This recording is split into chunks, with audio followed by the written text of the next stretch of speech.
बच्चों, आज आप पढ़ेंगे स्पर्श भाग 2 के पद्य खंड से पाठ मनुष्यता, जिसके कवि हैं राष्ट्र कवि मैथिली शरण गुप्त।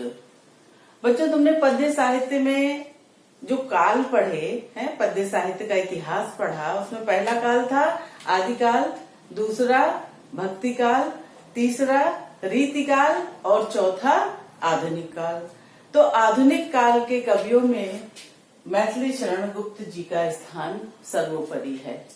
इन्होंने कैसे नारी के ऊपर मुक्त करो नारी को, चिरबंदनी नारी को, कलयुग की कारा से जननी सखी प्यारी को इन्होंने आह्वान किया है, नारी मुक्ति का आंदोलन छेड़ा।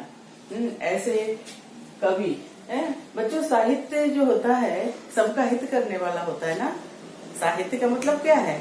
साहित, हित सहित है, सबका हित करने वाला। तो साहित्य की स्वच्छंद और ये वेगवती धारा जो है, उसको किसी बांध के बंधन से रोका नहीं जा सकता। ये कहीं स्वच्छंद गर्जन करती है, कहीं मधुर कलरव का संदेश सुनाती है, कहीं कोमल वितान तानती है और कहीं चुपचाप संकीर्ण मार्ग से होकर गुजर जाती है। तो बच्चों, साहित्य की इसी विविधता में तो इसकी विशेषता सन्निहित है। और ऐसे ही विविधता से युक्त कवि हैं मैथिली शरण गुप्त, जिनके साहित्य में विविधता मिलती है और साहित्य की साक्षात परिभाषा मिलती है कि हित सहित। तो इस पाठ में जो तुम्हारा मनुष्यता पाठ है, उसमें उन्होंने अपने राष्ट्र कवि होने का पूरा संकेत दिया है ना। देखो, इनका जन्म सन 1886 चिरगांव, जो कि झांसी में है, चिरगांव जो है झांसी में है। इनको जो है न केवल हिंदी बल्कि संस्कृत, मराठी, अंग्रेजी, इनमें बंगला, इनमें समान अधिकार प्राप्त था। हिंदी के अलावा भी अन्य भाषाओं में समान अधिकार प्राप्त होना एक बड़ी बात है बच्चों। और एक चीज और है कि इनको जो है ये काव्यत्व का जो गुण है, कवि हृदय जो उनका है, वो ऐसा लगता है जैसे खून में ही था। इनके पिता रामचरण दास जी और छोटे भाई सियाराम शरण गुप्त जी है। सियाराम शरण गुप्त जी की तो कविता आपने पढ़ी है 9th में। कौन सी? एक फूल की चाह है, जो अस्पृश्यता की समस्या पर आधारित कविता थी। बहुत ही सुंदर कविता थी ना, पढ़ी होगी तुम लोगों ने। और ये जो इनकी कविताएं हैं, इनका जो कवि हृदय है, वो इनको ऐसा लगता है कि जैसे वंशानुगत प्राप्त हुआ था, है ना।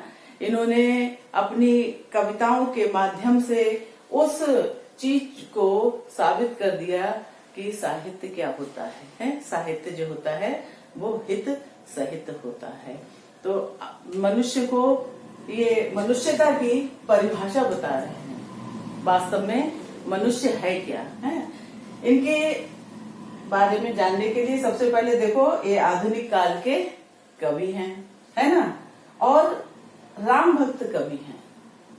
ये राम के चरित्र पे, आधुनिक काल में राम के चरित्र पे लिखने वाले कवि हैं। वो कहते हैं, राम तुम्हारा चरित्र स्वयं ही काव्य है, कोई कवि बन जाए सहज संभाव्य है। और इनकी प्रमुख कृतियां हैं साकेत, यशोधरा, जयद्रथ। अब साकेत और यशोधरा में, साकेत में जो उन्होंने लक्ष्मण की पत्नी उर्मिला है, सारी स्त्रियों के बारे में लोगों ने लिखा, लेकिन जो उर्मिला का त्याग था उसके बारे में किसी ने नहीं जाना। भाई, उसने अपने पति को भेज दिया भाई के साथ, तो ये कितना बड़ा उनका त्याग था। और यशोधरा के माध्यम से, उर्मिला के माध्यम, यशोधरा कौन थी? महात्मा बुद्ध की पत्नी। हे सखी मुझसे कह के जाते, कहते तो क्या मुझको अपनी पथ बाधा ही पाते, हम ही भेज देते हैं रण में छात्र धर्म के नाते। ये पत्नियों, इनकी पत्नी से कहलवाया, उन्होंने एक स्त्री से कहलवाया है। तो इस प्रकार से इन्होंने नारी मुक्ति का आंदोलन भी छेड़ा अप्रत्यक्ष रूप से। भाई जो साहित्य होता है वो चाहे तो आग लगा दे, है ना, अपने वाणी से, अपने लेखन से, है वो उसमें कविवर मैथिली शरण गुप्त जो हैं वो जागरूक करते से प्रतीत होते हैं। मनुष्य को, मनुष्यता क्या है भाई, मनुष्य जो है ईश्वर बन नहीं सकता है, लेकिन मनुष्य मनुष्य ही रहे, है, दानव ना बने, राक्षस ना बने, है, इसके लिए उन्होंने समझाया है कि मनुष्यता क्या है और मनुष्य कैसा होना चाहिए। ठीक है, ये मनुष्य का जीवन जो मिलता है वो बहुत ही गौरव की बात होती है, बड़े भाग्य है, बहुत भाग्य की बात होती है। रामचरितमानस में तुलसीदास जी ने कहा है, बड़े भाग्य मानुष तन पावा, सुर दुर्लभ सब ग्रंथ ही गावा। बहुत भाग्य की बात होती है। 84 लाख योनियों के बाद कहीं मनुष्य का जन्म मिलता है तो ये जन्म व्यर्थ नहीं जाना चाहिए, है, इसमें कुछ न कुछ सार्थक करते रहना चाहिए। तो इस कविता में, मनुष्यता कविता में कवि ने यही सब समझाया है कि सही मनुष्य क्या है, मनुष्यता क्या होती है। ठीक है, मनुष्य वही है जो केवल अपना या अपनों का न सोचकर दूसरों का भी परोपकार करे, है, दूसरों परोपकार दूसरों के लिए भी मरे, है, दूसरों के लिए जो करता है वही वास्तव में मनुष्य होता है। इस माध्यम से उन्होंने वसुधैव कुटुम्बकम, पूरी पृथ्वी ही परिवार है, इसकी परिकल्पना की है। तो बच्चों आओ पढ़ते हैं ये पाठ मनुष्यता। कि विचार लो कि मरते हो न मृत्यु से डरो कभी, विचार लो कि मरते हो न मृत्यु से डरो कभी, मरो परंत यूं मरो की याद जो करे सभी। हुई न यूं सुमृत्यु तो वृथा मरे वृथा जिए, मरा नहीं वही की जो जिया ना आपके लिए। वही पशु प्रवृत्ति है कि आप ही चले, वही मनुष्य है कि जो मनुष्य के लिए मरे, है ना।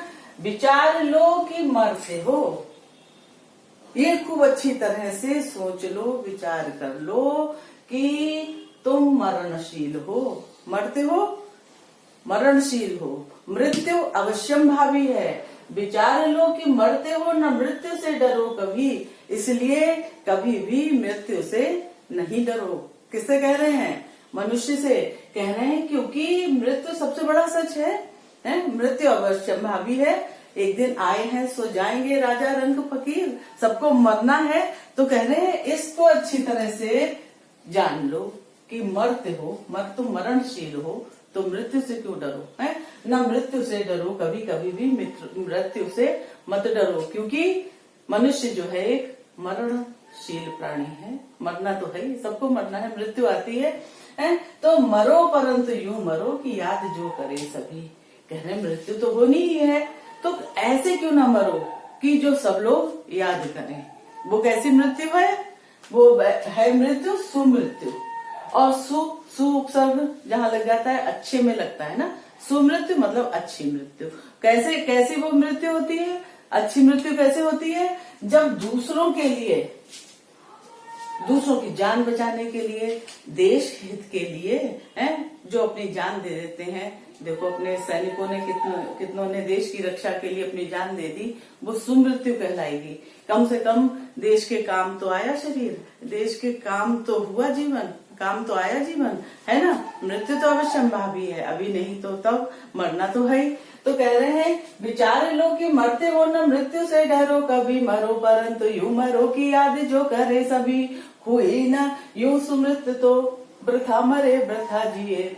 कह रहे हैं अगर अच्छी मौत नहीं हुई है, मतलब दूसरों के हित के लिए जो मौत नहीं हुई, तो व्यर्थ है मरना और व्यर्थ है जीना। ये जीवन व्यर्थ है, जीना और मरना भी व्यर्थ है अगर दूसरों के लिए अपनी जान ना दी तो, है। वो से कहते हैं सुमृत्यु, जो ताकि लोग बाद में याद करें, है ना। मरा नहीं वही की जो जिया ना आपके लिए।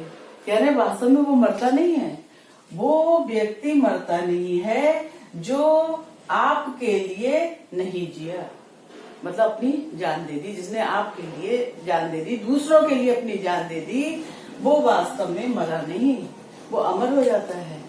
उसकी मौत नहीं होती, उसकी सुमृत्यु होती है, उसकी अच्छी मौत होती है, जो कि दूसरों के हित के लिए होती है, दूसरों के लिए होती है ना। वो वास्तव में मरा नहीं, वही की जो जिया ना आपके लिए।